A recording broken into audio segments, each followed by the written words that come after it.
Une nouvelle mission du Fonds monétaire international FMI est au Cameroun. Jusqu'au 30 novembre prochain, la mission du FMI va évaluer la mise en œuvre du programme économique triennal Facilité élargie de crédit FEC signé par le Cameroun. Selon le programme de la mission, l'équipe va rencontrer les ministres en charge des finances et de l'économie, les responsables de certaines entreprises publiques. Avec la partie camerounaise, il sera question d'examiner l'exécution budgétaire. Le FMI a déjà décaissé 171,3 millions de dollars, environ 100 milliards de francs CFA depuis juillet. Le montant restant sera étalé sur la durée du programme sous réserve de revues semestrielles.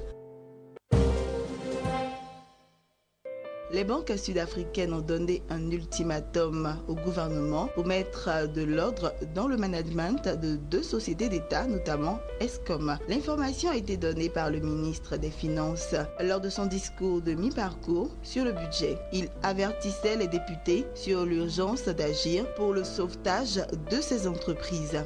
Le gouvernement sud-africain est obligé de tirer sur tous les leviers possibles pour venir en aide aux sociétés d'État, mais il semble que la South Africa Airways, la compagnie aérienne nationale, ait absorbé le maximum de ressources. Le ministre des Finances a évoqué la possibilité d'une cession de 39% de participation détenue par l'État dans le capital de Telkom, l'opérateur leader du marché des lignes fixes en Afrique du Sud.